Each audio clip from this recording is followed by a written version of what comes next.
Bonjour et bienvenue sur Croisée des chemins. Commençons avec des préoccupations internationales. La situation se réchauffe en Syrie. Les milices soutenues par l'Iran auraient lancé des attaques à la roquette contre les troupes américaines en Syrie. Ceci intervient peu de temps après les frappes aériennes américaines dans la région. Le porte-parole des opérations américaines dans la région, le colonel Wayne Marotto, a signalé des attaques à la roquette contre les troupes américaines en Syrie. Il a tweeté, je cite, « À environ 19h44 heure locale, des forces américaines en Syrie ont été attaquées par de multiples roquettes. Il n'y a pas de blessés et les dommages sont en cours d'évaluation. » Fin de citation. Marotto dit qu'ils ont retourné le feu contre les positions de lancement de roquettes en légitime défense. Les milices soutenues par l'Iran ont revendiqué la responsabilité des tirs de roquettes. C'est ce que rapporte le Jerusalem Post. Les attaques ont eu lieu quelques heures après que le secrétaire d'État américain Anthony Blinken ait défendu les frappes aériennes américaines près de la frontière entre l'Irak et la Syrie. Blinken a déclaré aux journalistes que les frappes aériennes visait à limiter le risque d'escalade et à envoyer un message clair de dissuasion. Ces frappes ont eu lieu contre les installations soupçonnées d'abriter des militants soutenus par l'Iran. Le porte-parole du Pentagone, John Kirby, a publié un communiqué indiquant que ces installations étaient utilisées pour mener des attaques de drones contre les soldats américains. Et de son côté, l'armée irakienne a publié une condamnation des frappes américaines, les qualifiant de violations flagrantes et inacceptables de la souveraineté et de la sécurité nationale de l'Irak. Les milices irakiennes ont juré de riposter aux attaques américaines. Kirby dit que les troupes américaines sont stationnées en Irak sur invitation du gouvernement irakien. Il ajoute que les troupes américaines ont le droit de se défendre en vertu du droit international et que Biden a demandé à l'armée de prendre des mesures supplémentaires pour perturber et décourager les attaques. Cette déclaration intervient un jour après la rencontre de Biden avec le président israélien. À la Maison-Blanche, il y a réaffirmé son soutien à Israël, ajoutant qu'il ne tolérerait pas un Iran doté de la capacité nucléaire. Et passons maintenant des tensions internationales à une situation plus proche de nous, les grands changements dans les grandes technologies. Commençons par Facebook, il s'y passe beaucoup de choses. Tout d'abord, Facebook a franchi hier pour la première fois le seuil du billion de dollars de capitalisation boursière. C'est désormais la 5e entreprise américaine à y parvenir. Cela se passe après qu'un tribunal fédéral de Washington ait rejeté 2 procès antitrust contre Facebook. En décembre dernier, la Federal Trade Commission, ou FTC, et les procureurs généraux de 48 États et territoires ont intenté 2 procès antitrust à Facebook. Ils affirmaient que le géant de la technologie était en situation de monopole, soulignant ses achats de WhatsApp et Instagram. Mais hier, un juge a décidé que la FTC n'avait pas assez de preuves. Après cette annonce, les actions de Facebook se sont envolées, gagnant 4,2%, mais ce n'est pas encore la fin. La FTC a jusqu'au 29 juillet pour déposer plainte modifiée. De la Chambre des représentants vient d'adopter 6 nouveaux projets de loi visant à limiter le pouvoir monopolistique des géants de la technologie. C'est un grand pas en avant, mais beaucoup notent qu'il reste encore beaucoup de chemin à parcourir. Le président démocrate de la commission judiciaire, le représentant Gerald Nadler, a qualifié les projets de loi d'historiques de législation bipartisane dans le but de mettre un frein aux abus anticoncurrentiels des entreprises les plus dominantes en ligne. Les projets de loi visent à briser le pouvoir monopolistique des grandes technologies en leur rendant plus difficile l'acquisition de rivaux potentiels et en les empêchant de vendre ou de promouvoir leurs propres produits pour éliminer leurs concurrents. La sous-commission antitrust de la Chambre des représentants a constaté que les oligarques des grandes entreprises technologiques écrasent leurs concurrents en les rachetant ou en reproduisant leurs produits. C'est ce qui ressort d'une enquête d'1 an et demi sur les 4 géants de la technologie.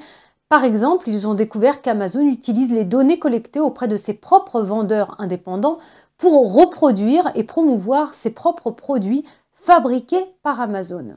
Les 5 projets de loi visent à réglementer les marchés numériques et à empêcher les monopoles. C'est la plus grande initiative jamais prise pour réduire la taille des grandes entreprises technologiques. Si ces projets de loi sont adoptés, les géants de la technologie devront restructurer leurs pratiques commerciales ou s'effondrer. La Chambre de commerce américaine, Amazon, Apple, Facebook et Google d'Alphabet s'y opposent et certains représentants américains expriment également leur inquiétude. Le représentant de l'Ohio, Jim Jordan, a publié une déclaration dans laquelle il affirme que les grandes entreprises technologiques s'en prennent aux conservateurs et que les démocrates proposent, entre guillemets, une législation antitrust radicale qui modifiera systématiquement l'économie américaine telle que nous la connaissons. Au lieu de cela, ils proposent une législation qui, entre guillemets, responsabilise les grandes entreprises technologiques et s'attaque réellement à la censure des conservateurs en ligne. Ils affirment que cette législation sera présentée dans quelques jours. Alors que Facebook semble avoir évité la balle antitrust pour le moment, il n'est pas aussi chanceux dans d'autres domaines. La Cour suprême du Texas vient de décider que Facebook peut être tenu pour responsable du trafic sexuel. Habituellement, si une publication sur Facebook diffame une autre personne, l'utilisateur peut être puni en justice, mais pas Facebook. En effet, l'article 230 de la loi fédérale sur la décence des communications prévoit l'immunité des plateformes web pour des paroles ou des actions de leurs utilisateurs. Mais la Cour suprême du Texas a jugé le 25 juin que Facebook pouvait être tenu pour responsable si des trafiquants sexuels utilisaient la plateforme pour s'attaquer à des enfants. La majorité de la Cour de l'État a écrit, je cite, « Nous ne comprenons pas que la section 230 vise à créer un no man's land sans loi sur Internet dans lequel les États sont impuissants à imposer une responsabilité aux sites web qui participent sciemment ou intentionnellement au fléau de la traite des êtres humains en ligne. » Facebook a soutenu qu'il était protégé par la section 230, mais le juge Jim Blacklock a fait remarquer que tenir les plateformes Internet responsables de leurs propres méfaits est une toute autre chose. Cette décision fait suite à 3 procès dans la région de Houston impliquant des adolescents victimes de la traite des êtres humains. Les victimes de la traite sexuelle des adolescents ont intenté les procès, alléguant qu'elles ont rencontré leurs agresseurs par le biais du service de messagerie de Facebook.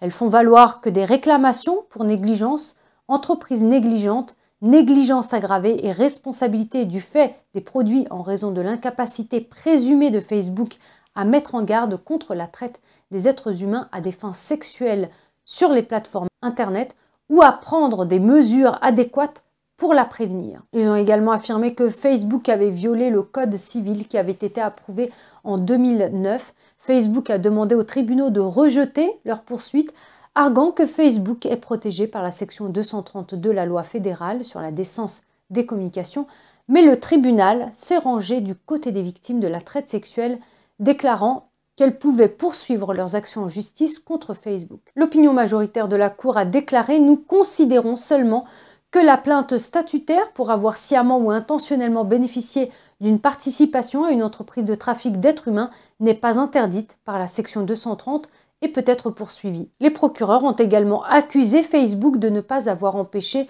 les trafiquants sexuels d'utiliser le site. Un porte-parole de Facebook a déclaré à Fox Business que la société examine la décision et envisage les prochaines étapes potentielles.